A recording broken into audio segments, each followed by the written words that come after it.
আসসালামু আলাইকুম রহমতুল্লাহ। দেশ দেশের বাইরের থেকে যেখান থেকে আমার এই ভিডিওটা দেখছেন সকলকে জানাই আমার পক্ষ থেকে আন্তরিক শুভেচ্ছা ও অভিনন্দন। সম্মানিত ভাই ও বন্ধুরা, আজকে আমরা গুগল অথেন্টিকেশন আমরা এটা কিভাবে সেট আপ করতে হয় এর প্রসেসটা আমরা দেখানোর চেষ্টা করব, কারণ এটা ছাড়া আপনি কোনোভাবেই উত্তোলন করতে সক্ষম হবেন না। এজন্য মাস্ট বি এটা অবশ্যই আপনাকে সেট আপ করতে হবে। যেহেতু আপনাদের জন্য এত কষ্ট করে ভিডিওগুলো তৈরি করে, অবশ্যই আপনারা চ্যানেলটা সাবস্ক্রাইব করে দিবেন, একটা কমেন্ট করে দিবেন, শেয়ার করে দিবেন। চলেন প্রসেসটা দেখানোর চেষ্টা করি। শুরুতে আপনারা যে কাজটি করবেন সেটা হলো এই অ্যাপটি আপনারা ডাউনলোড করে নেবেন প্লে স্টোর থেকে। এরপরে আপনারা আপনাদের আইডিতে লগ ইন করবেন। লগ ইন করার সঙ্গে সঙ্গে আপনারা এরকম একটা পেজ দেখতে পারবেন, এখানে ক্লিক করে দিবেন। এখানে ক্লিক করার পরে আপনাদের এরকম একটা পেজে নিয়ে আসবে।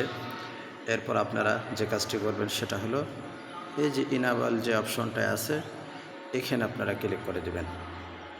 এখানে ক্লিক করার পরে আপনাদের এই ধরনের একটা পেজে নিয়ে আসবে।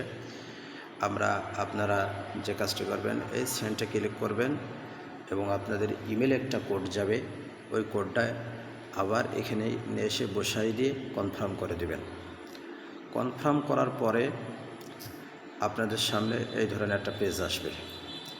এটাকে আপনারা একটা স্ক্রিনশট নেবেন, ঠিক আছে? স্ক্রিনশট নেওয়ার পরে আপনারা ওই যে অ্যাপটি নামাইছেন ওই অ্যাপটায় চলে যাবেন, গুগল অথেন্টিকেশন। ওই অ্যাপটায় চলে যাবেন, গিয়ে আপনারা এখানে চলে আসবেন। আসার পরে আপনারা এই প্লাস অপশনে ক্লিক করবেন।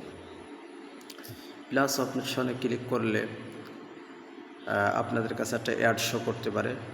অ্যাড শো করার পরে ওইটা ক্লোজ করে দেওয়ার পরে আপনারা দেখতে পাবেন আপলোড একটা অপশন চলে আসবে। এই আপলোডে ক্লিক করবেন। ক্লিক করার পরে আপনি ফাইলে চলে যেতে পারবেন। ওই স্ক্রিনশটটা এখানে আপলোড করে দিবেন, সাথে সাথে একটা কোড শো করবে, দেখবেন। কোডটা যখনই শো করবে তখনই আপনারা ওখান থেকে কোডটা নিয়ে এসে এই জায়গায় বসাই দিবেন। এই জায়গাটায় বসাই দিবেন, বসাই দিয়ে কনফার্ম করে দিবেন। তাহলেই আপনাদের গুগল অথেন্টিকেশন এটা সেট আপ হয়ে যাবে সুন্দরভাবে।